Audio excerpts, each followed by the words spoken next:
New study shows many Christians perceive LGBT acceptance as a personal attack.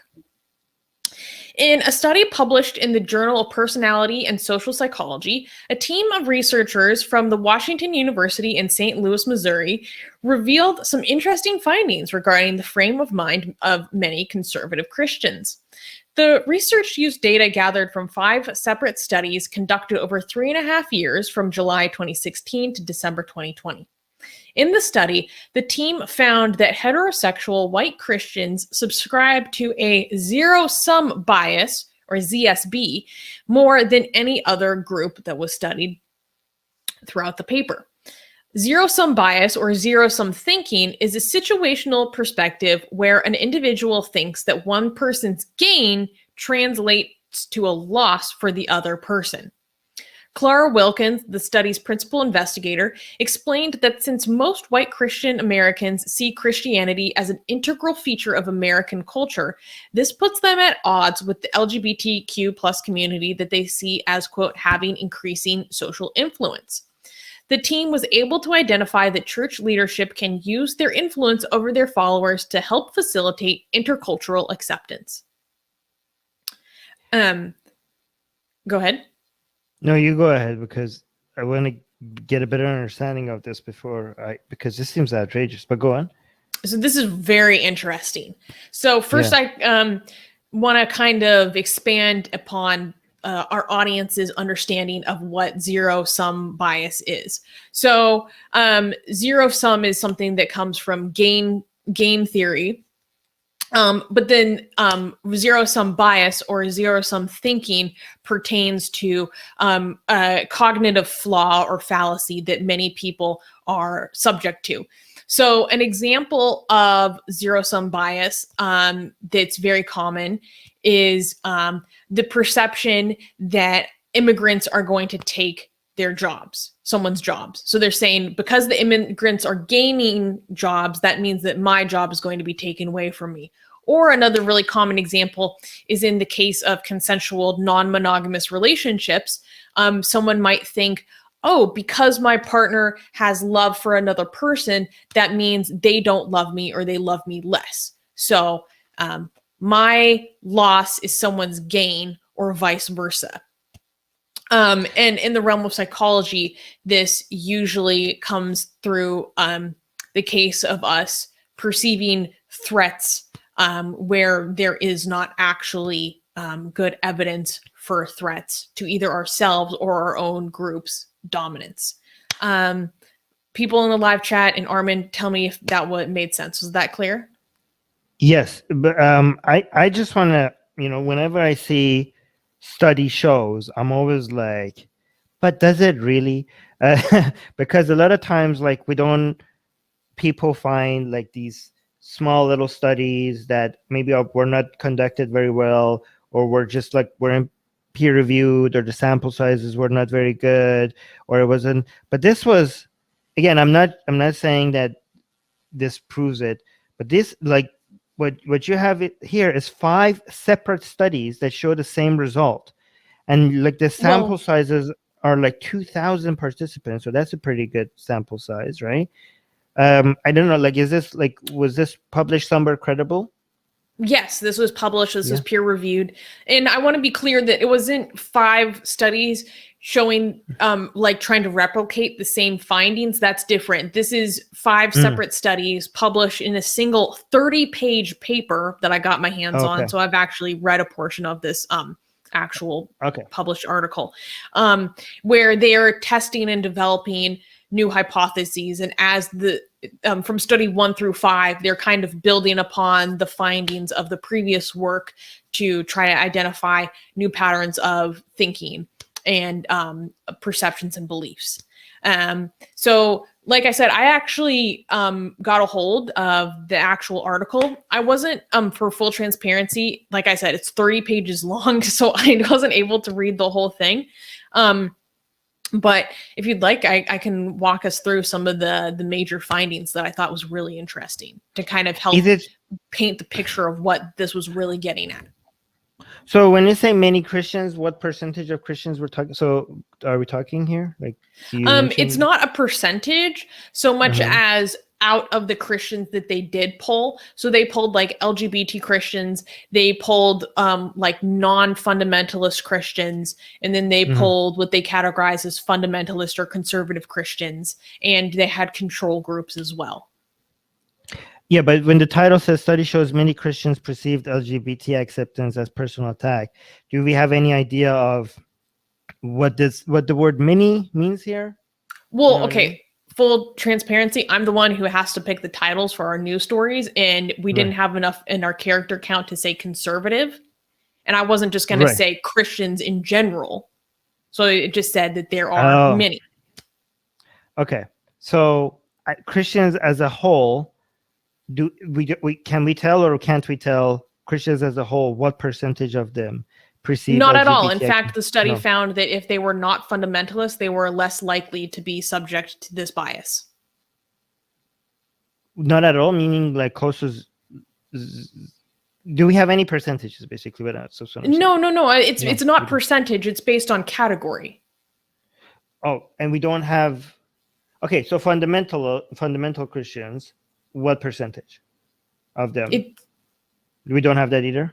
Okay, just if you don't have. I didn't have enough time to dig into these things You're right. that Okay. specifically, but it's more Okay, like okay. it's not percentage. It's like out of these groups that we categorized people on based out of their Okay. beliefs that So- they expressed to us. What Mhm. are like the fundamentalists saying versus the non-fundamentalists versus the LGBT Christians versus our control, that kind of thing. I see. So it's Okay, not guys. percentage based. If you want to see, maybe if this data, because like we can't like we didn't have enough time to dig deep into the study, right? Obviously, but Susan, our writer, were helpful enough to link to the study if you want to do a deep dive in there. So link to this article is in the description if you want to go do a deep dive. When you click on the article, you can see that there are links to the studies if you want to go full on nerdy on it and check out what the data says. But this is interesting because this is I don't know if this is a good way to mention it, so you could criticize me, Suze, if it's not, but this is basically saying we're bigots. Like their Christianity is turning them to bigots. Like, I mean, is this not fair to describe this as bigotry if you think like acceptance of an entire group of people is an attack on you? Like, this is like, I can't imagine this not being Christian bigotry. Yeah, go ahead. They actually had, so within their 5 studies that are part of this paper as a whole, there were specific findings that these zero-sum beliefs are actually a function of the Christian scripture itself. They say that? Yes. Wait, we have studies now that is now directly, we have studies, peer-reviewed studies that is now blaming Christian scripture for bigotry. That's amazing. And the use of it. So let me get into this. Oh. So like I said, it's not percentage based on how much Christians believe this. This is likelihoods. Okay? So think of it, Armin, I want you to think about it this way. It's likelihoods. We provide evidence that on average, cisgender heterosexual Christians are more likely than other groups to view LGBT individuals as being in a zero-sum relationship with Christians, meaning if they gain, we lose. That's my commentary. In study 1, cishet Christians reported believing that decreasing discrimination against LGBT individuals corresponds to increasing bias against their own group. Study 2 demonstrated that priming religious values increases Christians' zero-sum biases. So what they mean by priming is that they would provide them with certain scriptures that supported bigotry or animus towards LGBT people. And then when they were presented with these scriptures first and then asked about their opinions, they would have stronger zero-sum biases. Okay. Together, these findings suggest that Christians are more inclined to perceive a zero-sum relationships between Christians and LGBT individuals, and that these beliefs are a function of Christian beliefs rather than sexual orientation. Amazing. This is amazing. I wonder if it could be replicated, because that would make it even stronger. Study 3 manipulated symbolic threat by asking Christians to consider the decreasing social and cultural influence of Christians in the US. When threat was primed in this way, Christians reported greater zero-sum biases relative to the control condition. So here, what they mean by symbolic threat is, like I said, social and cultural versus a what's the word that they use? Realistic threat would be something like an immigrant is going to take my job. That's something that actually is more tangible. That's economic versus cultural. Yeah, realistic. But when Susanna says realistic, I just want to make it clear, you're not saying that it's more rational and possible to happen. You're just saying it's more tangible. It's like that's a psychological term. Then okay, So I just wanted to make it so that people don't think that you're thinking that's a rational fear to have. You're saying it's tangible. In fact, the discussion of the study goes into actually explaining that it isn't. Thus, we provide the first evidence that symbolic threat drives zero-sum beliefs. Perceived conflict between Christians and sexual minorities stems from perceived threat to Christian values, in addition to concern about real resources, which happens on occasion. And perceived threats to values arise in response to socio-demographic changes and decreasing social influence of Christians in the United States. Conservative Christians, specifically those identifying as fundamentalists, are most resistant to social change, and thus we anticipated that they would be more concerned about maintaining Christians' social position. Consistent with this expectation, supplemental analyses for Study 3 revealed that fundamentalists experience the most threat in response to decreasing Christian influence in society. Study 4 identified an intervention to mitigate zero-sum biases by highlighting the consistency between acceptance of sexual minorities and the Christian faith for a subgroup of Christians. So, like I said, this paper goes through, they had a study, and then throughout the studies, they build upon these ideas. So by the time they reach to Study 4, they're saying, what could we actually present to these groups as an intervention to try to change the observable behavior? Okay, so what they did was provide biblical scriptures that promote acceptance, promote intercultural harmony, intergroup love and acceptance, that kind of thing, to see if it would actually change their the biases that they displayed previously. And they found that it was the fundamentalists who, even when presented with this intervention, were the least likely to be responsive to the intervention. But the other Christians and the other groups that they studied actually did respond positively, and they did see more of an increase in the zero-sum biases. Did they try any other forms of intervention other than using other Bible verses? Not that they...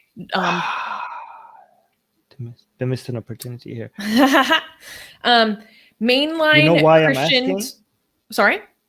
You know why I'm asking? Because this would be a study that would basically be comparing reform versus abandoning religion. If it did have that, wouldn't that be amazing if they were like doing two different groups of fundamentals, and with one of them were trying to use the Bible to see if they could make them more tolerant, and with the other one they were trying to maybe promote skepticism and Christianity itself to see if they would become more tolerant, and then they compared the two groups. That would be a study that would basically be comparing reform versus abandoning a religion. That would be amazing. I would be okay. Wait, there are a few more highlights that I wanted to pull out. So, quote, mainline Christians, so these are the non-fundamentalists, or this is based on the way that they talk about them within this paper. Mainline Christians who read a Bible passage about non-judgment reported lower zero-sum biases, lower sexual prejudice, and greater support for same-sex marriage than those in a control condition. Therefore, Christian values can increase based on Study 1, where they presented them with the Bible passages that condemn, same-sex behavior, or decrease, which was Study 4, where they do this intervention. So Christian values can increase or decrease Christians' zero-sum biases. The specific role likely depends on whether values are seen as highlighting the perceived inconsistency or consistency between being a good Christian and accepting sexual minorities. This and then study 5 examined zero-sum biases in a community sample of specifically American United Methodists and assessed changes over time in response to church legislation. So for background, the United Kingdom United Methodist Congregation approved legislation that they would actually bless same-sex marriages. So the United Kingdom Methodist community is becoming more progressive.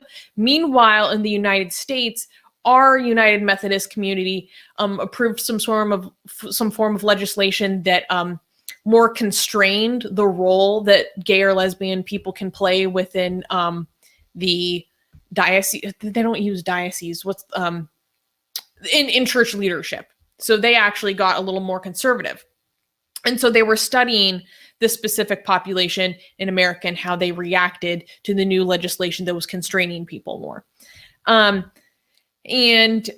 This pattern suggests that the United Methodist churches vote to increase restrictions communicated the inconsistency between religious doctrine and LGBT individuals, and thus sanctioned bias against the latter for zero-sum endorsers. So they're saying that this move by the church validated the biases that their followers had. They were talking about how zero-sum biases predicted greater sexual prejudice and decreased support for same-sex marriage. For example, the legislation of same-sex marriage provided, and so they're saying that these results are consistent to what they find in the real world. And so they say, for example, the legislation of same-sex marriage federally in America provided new clientele and significant potential financial gains for the wedding industry, aka not an economic threat, not a so-called realistic threat. Nevertheless, the owner of the Masterpiece Cake Shop viewed this legislation as a symbolic threat that posed a danger to the owner's religious values, and this was used to justify service refusal.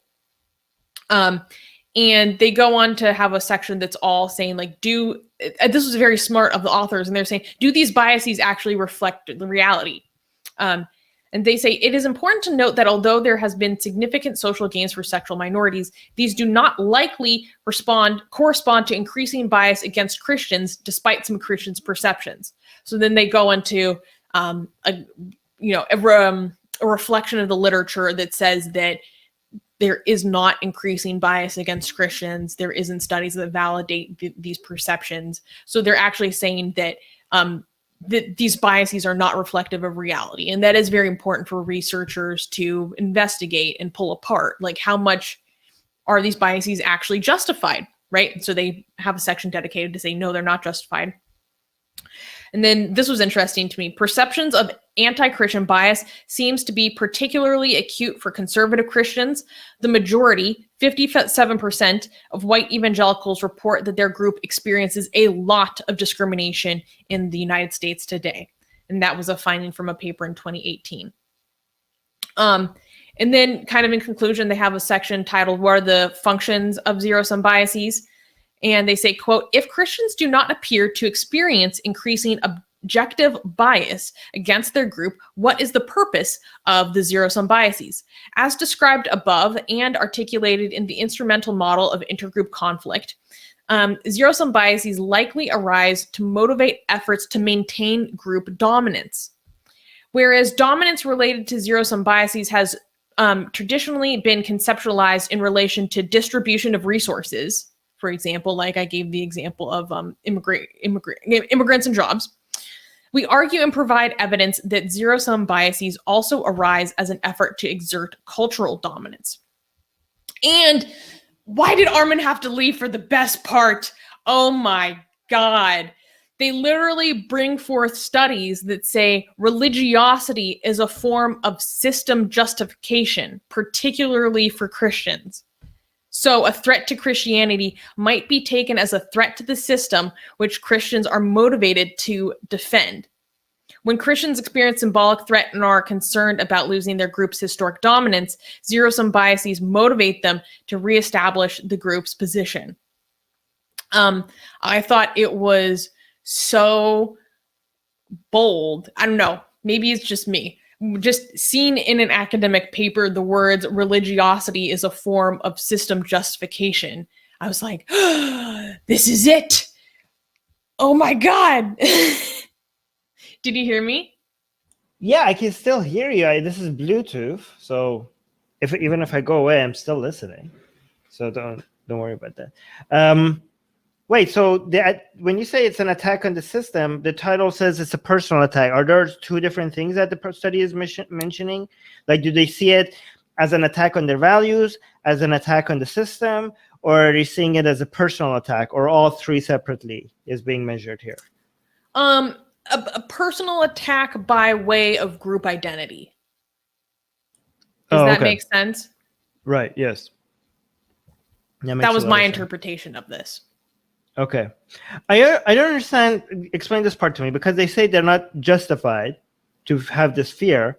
Are they really not justified? Because, like, for example, what it says in the article, it says many Christians have come to see themselves as being on the losing side of the cultural wars. I mean, they are. Thankfully so. Like, when they say that they see this as an attack on their values, and that's their fear, why does the study say that this is not a justified fear? It is a justified fear, but that we're on the winning side, and they're worried that they're on the losing side? I mean, they are, and that's a good thing. How is that not a justified fear? To quote the study, sexual minorities continue to face disproportionate violence and discrimination.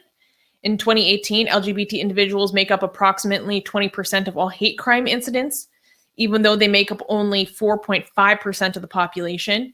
And although same-sex marriage has been legal in the United States since 2015, a recent audit study revealed that same-sex couples continue to experience more discrimination from wedding industry professionals than heterosexual couples. Furthermore, only recently did the Supreme Court establish that the Civil Rights Act of 1964 applies to sexual orientation and sexual identity. Interestingly, and consistent with the present research, it seems that conservative Christians interpret the ruling as a loss for their group. Before June 15th, 2020, the June 15th, 2020 ruling, laws meant to prevent bias based on sex were selectively interpreted to only sometimes include sexual orientation and gender identity. Despite these, so basically they're saying there isn't evidence that they face discrimination. They don't face violent attacks. Yeah. But that's different than just culture war stuff. We're talking about demonstrable instances of violence and discrimination. That's why I was asking if the fear is that. That's why before I said I don't know why they're not justified, I asked. My question was, are they? The title says many Christians perceive LGBT acceptance as a personal attack. So I wanted to understand what this means, what this personal attack means. Okay, because are they worried that their values are being defeated, or are they worried that they're being discriminated against? Okay, because is this study mentioning two different things? Okay, if they are terrified that they're going to be discriminated against, okay, that is an unjustified fear, right? That's irrational, and all the things that you mentioned show it's a good indication of why that's absolutely ridiculous to think, right? That's an irrational fear. But if the fear is that, oh my God, our values are being defeated, we're being humiliated, our way of life, our way of understanding the world is becoming less and less and less popular, right? If that is the fear, then that fear is completely justified. Yes, you are losing. Yes, we are coming from your values. Yes, we will defeat your religion. Yes, we will crush everything that you hold dear, right? Happily so. And you will be, your views are going to be seen as the bigot. You're going to be seen as the bigots that you are by more and more people. If that is the fear, that fear is justified. So that's why I was trying to separate what's the issue. Like, oh my God, gay people are being accepted. This is a personal attack on me. This is anti-Christian discrimination. That's like moronic and should be laughed at. But if the fear is my values are being defeated, that fear is justified. Do you know what I'm saying? Well, the way that it's measured within this study, it's not justified, because the essence of zero-sum bias is that if you gain, I lose. And that's where the sense of personal attack comes from. So, right. So I think what I'm saying is when we say lose, okay, if by lose we mean that you are being discriminated against, right? That's unjustified, right? If the people's perception is gay people winning means I'm losing, right? Well, that's the zero-sum game that we talked about, and that's moronic, and the fears are unjustified, right? Because how do you, like, yeah, obviously, right? But if the fear is my values are being destroyed, that's a separate thing. You know what I mean? I mean, I think the zero-sum game in the value department is justified, right? If it is like, if we're just talking about attack on individuals, the zero-sum game doesn't make sense. Some people winning doesn't mean you're losing, right? Everybody could just be happy, right? Other people being happy and accepted doesn't take anything away from you. So in the world of discrimination and people's individual lives and happiness and tolerance, that doesn't make any sense. But in the world of values, right? If more people are believing in things that goes against your values, that is a zero-sum game, right? I mean, for example, if less people are Christian, if more people have unchristian values, that means that if more people are having values that is not accepted in Christianity, that means you're losing people who accept your values. Like, that is a zero-sum game, you know? If more people think like us, that means less people think like them. So in the world of values, it is a zero-sum game. Does that make sense what I'm saying? Yes, I think you're kind of thinking about this differently than as it's conceptualized in like a strictly operationalizable psychological sense. Okay. I don't know what that means. when you're studying psychology, particularly social psychology, you have to operationalize your term in a very specific, strict way so that you can consistently measure and validate that you're measuring what you're trying to measure correctly. Right. And you have to have a very specific lens in which you're doing so. I just think the study is measuring, discrimination and, that first thing, not the second thing. Do you know what I mean? I'm thinking the study is not measuring, because I'm thinking like if the game was like who has our values and who has less their values, that is not what the study is measuring, because that is a zero-sum game and they are rational to fear that they're on the losing side. Okay. But if the study is measuring the fact that, is it like, if the study is more focused on gay people's acceptance, does that make like Christian lives horrible? And are they being attacked if we accept, gay rights and all that? Then that's not a zero-sum game. And the fact that they're afraid of that is irrational. And I think that's what the study is focusing on. Right. So, yeah. Does that was that accurate, what I just said? Based on your understanding of the study? I don't know. I'm just thinking like, we're winning on the battle of values and they're losing, and that's a zero-sum game. And I'm glad that we're on the winning side of this. That's all I'm saying. Right. But yes. Well, wait, I'm going to take that back. We're just going to go in circles. Okay. So, that's a different thing. What I just said is different from what the study was measuring. By the way, I'm not negating the study. Yeah. And I also just want to note that there actually are documented hate crimes that do happen against Christians, which I thought was interesting. They reference that in the study. But they do say, furthermore, an analysis of 40 years of attitudes toward conservative Christians based on the American National Election Studies survey provides no evidence of increasing negativity towards Christians over time. In fact, attitudes averaged from near neutral to positive for fundamentalist Christians. But this is very different from the attitudes towards Christians as people versus the relevance dominance and popularity of Christian values, which is what Armin is getting at. Okay. The study that we reviewed was suggesting that you could use certain Bible verses that are loving and seem to be tolerant as a way to influence fundamental Christians to become more accepting, more tolerant of LGBT people, right? And that has a positive influence on them to make them more accepting. And there's also certain Bible verses that could be used as a way to make them less tolerant. And if you focus on those Bible verses, it has an influence on making them less tolerant and more anti-LGBT, right? Is that a fair description of what you think the study shows? Well, it's surrounding the specific type of biases. It could either increase this type of biases or decrease it, depending on what they were primed with, what type of scripture they were primed with. Depending on the type of scripture that were being primed, like so it depended on the scripture. By the way, for people who might see this video and not see that, what should they search for to be able to find that study? Because I'm not. We titled our segment "New Study Shows Many Christians Perceive LGBT Acceptance as Personal Attack." Yeah, I don't want to talk about the title because that's a different part of the study. I'm talking about this specific part of the title. Anyways, because we will link to it. If this part gets cut, I will just make our editor to link to that article where you could find the study in the description of this part. Okay.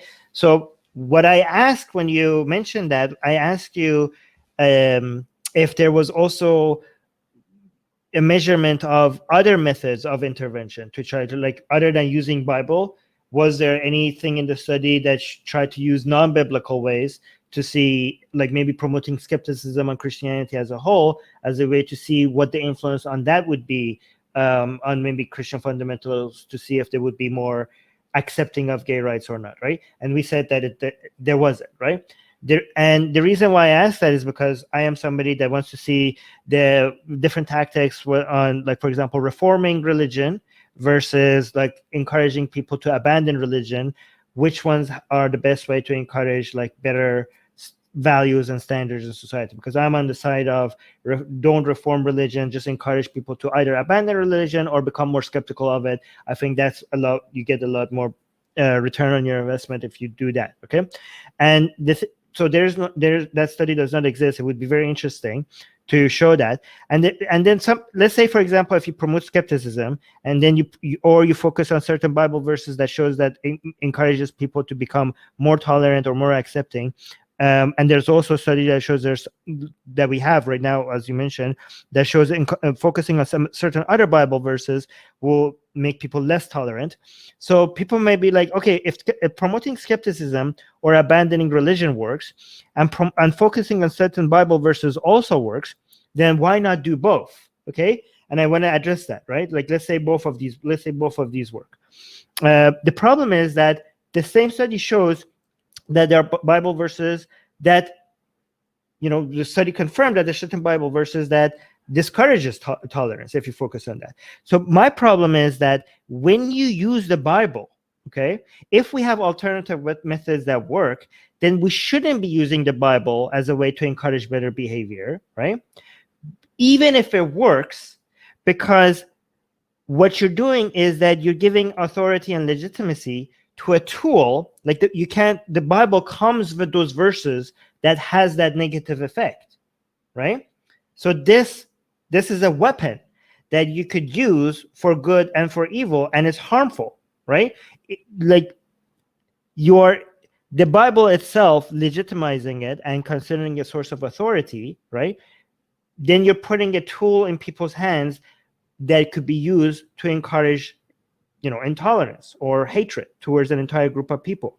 I just think given that legitimizing this as a source of authority and a sort of moral guide by itself is faulty, and given that those Bible verses that you could use to encourage hatred towards a group of people is inside the same book, then you shouldn't be using method, even if highlighting certain verses in the Bible has some positive effect.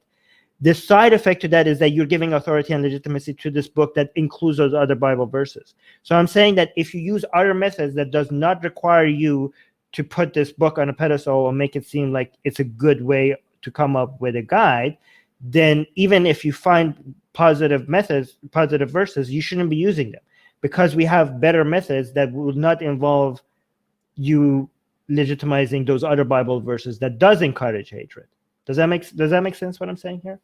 Well, yeah, and I mean, it gets at a central epistemological flaw where Right. essentially, to a certain extent, you are using faith as your tool.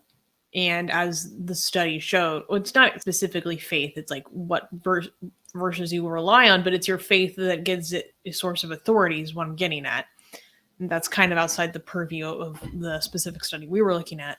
But the faith is the issue, because it can lead you to bad conclusions. It's not consistent in leading you to a consistent conclusion. Yeah, I mean, you're just using a faulty methodology and trying to encourage people to get to the good conclusion. That by itself is a problem. That fundamentally by itself is like you're using bad premises, and you're founding your arguments on premises that are inaccurate and not based on reality, and you're hoping that you could direct people to get into good conclusions, right? The best way to get the way to you get from faulty premises to a good conclusion is by using flawed logic. Instead of trying to do that, just like attack the entire thing, like unroot the whole thing. This is rotten to the core, basically, right? Mm-hmm. This is not a good way to come up with good conclusions. Start with your foundation should be based on a methodology that is based on reality and based on evidence and based on our modern understanding of how the brain operates and how operating of the society is the most productive. If that's your foundation, then you don't have to try to use these gymnastic arguments and focusing on certain verses rather than other verses to try to get people to certain conclusions. You will automatically start encourage people to get to better conclusions if your foundations are good and you're also promoting critical thinking and logical thinking. In fact, if your foundations are weak, if your premises are faulty, you would actually have to promote flawed logic to be able to get to good conclusions. And as usual is saying in the live chat, using the Bible to accept LGBT is as futile as Muslim reform. Yeah, I very much agree with that. Well, I would say Islamic reform, not Muslim reform. Yeah, Islamic reform. Yeah, actually, you're right. You can't reform Islam, but you can reform Muslims by encouraging them to move away from Islam.